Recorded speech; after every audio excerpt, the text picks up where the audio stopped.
আসসালামাইকুম হজরত, কালকে হুমায়ুন কবিরের যে জুম্মার নামাজ হবে, আপনার মতামত কি? ওয়ালাইকুম আসসালাম রহমতুল্লাহ বারাকাতু।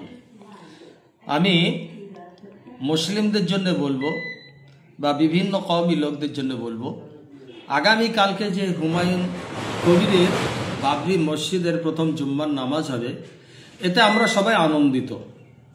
কারণ হচ্ছে কি, সম্মানের মালিক হচ্ছে আল্লাহ।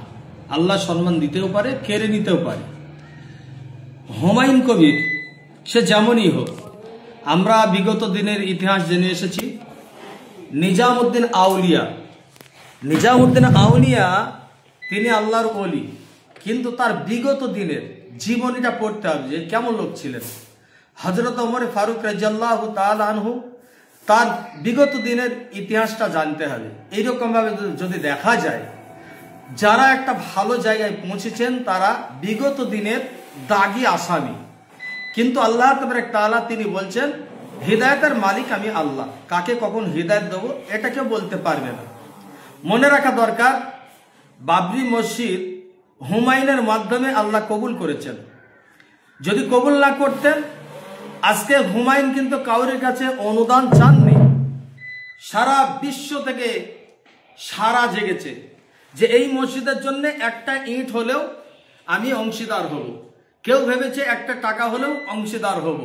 কিন্তু ব্যতিক্রম কোন জায়গায়, আমাদের পশ্চিমবাংলায় কিছু হারামখোর বক্তা আছে, কয়েকজন হারামখোর বক্তা আর হারামখোর মৌলানা।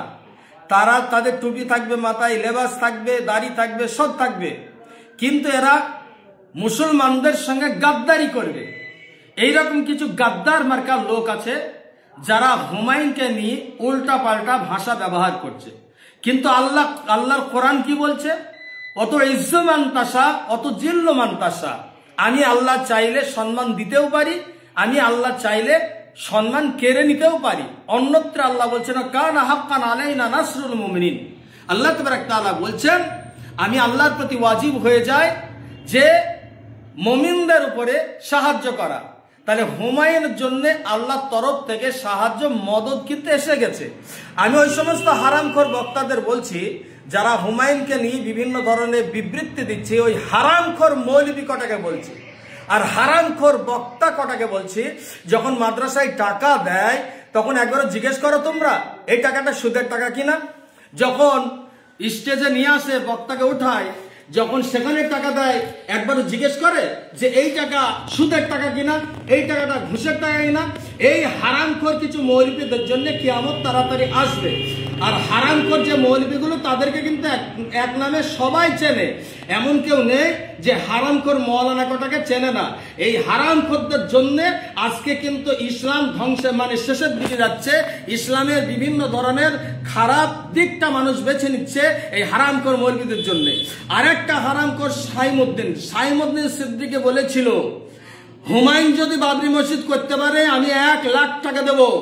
এই সাইমউদ্দিন সিদ্দিকী, তোকে আমি বলছি, বাপের বেটা যদি হবে আর এক মায়ের গর্ভে যদি হয়ে থাকিস, এক বাপের বেটা জন্মে যদি হয়ে থাকিস, তাহলে হুমায়ুন কবির ওইখানে 1 কোটি টাকা দিবে বলেছি, 1 কোটি টাকা আগে দিয়ে আসবি। বাকি অন্যান্য হারামখোরগুলো থেকে গেল, তাদের আর নাম বললাম না, ইশারাটুকু হচ্ছে যথেষ্ট। তো আমি বলবো বাংলার মানুষকে, আগামীকাল যে আমাদের নতুন বাবরি মসজিদে জুম্মার নামাজ আদায় হবে, আপনারা সকলেই দলে দলে যোগদান করে ওই নামাজে আপনারা যাবেন এবং সেখানে দোয়া করবেন আল্লাহ তাআলা যেন এই বাবরিকে কবুল করে নেয়। আরেকটা জিনিস মনে রাখবেন, শুধু মৌলবি হলেই হয় না, আলেম হলেই হয় না, মুফতি হলেই হয় না, দাড়ি টুপি থাকলেই ইমানদার না।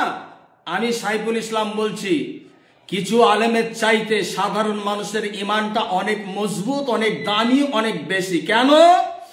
আজকে কিন্তু দরখাস্ত না করে, আবেদন না করে তারা 1টা করে ইট, 10টা করে ইট, 1 গাড়ি করে ইট, কেউ বালি, পাথর, রড, সিমেন্ট সব নিয়ে গিয়ে সেখানে পৌঁছে দিয়েছে।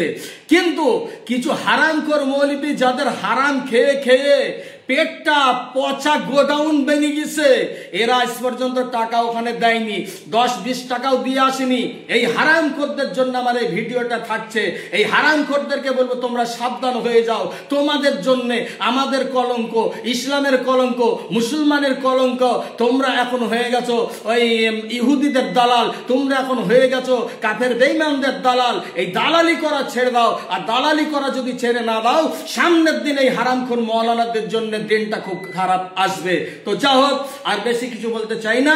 আমি সমস্ত মুসলিম ভাইদেরকে আমি অনুরোধ করব, আগামী দিন আপনারা প্রত্যেকেই দলে দলে ওই নামাজে শরীক হবেন, এবং সেখানে গেলে আপনাদের নেকি হবে, গুনাহ হবে না, এটা মাথায় রাখবেন। আল্লাহ তাবারক তাআলা আমার হুমায়ুন কবির ভাইয়ের মসজিদকে কবুল করে নিক, আল্লাহ তাবারক তাআলা কবুল করুক বলে আমিন। আল্লাহ তাবারক তাআলা আজ এই হুমায়ুনকে মানে ভেবেছিল মানে কোন একজন আজকে কাঁটা দিয়ে কাঁটা তুলেছে, কাঁটা তুলেছে, মুসলমানকে দিয়ে মুসলমানকে সাসপেন্ড করেছে, ও ভেবেছিল পচে গেছে, কিন্তু না, আজকে হুমায়ুন শুধু বাংলায় ছিল, আর আজকে সারা বিশ্বের মানুষ এক নামে চিনে নিয়েছে হুমায়ুন কবির বাপের বেটা, মুর্শিদাবাদের বিধায়ক, ভরতপুরের বিধায়ক হুমায়ুন কবির আজকে একজন রাষ্ট্রনেতা বেড়ে গেছে। এটা আল্লাহ তাবারক তাআলা নিজে তাকে এই জায়গায় পৌঁছে দিয়েছে। আমরা সকলেই এর জন্য দোয়া করব, আমরা প্রত্যেকেই এর পিছনে থাকবো ইনশাআল্লাহ।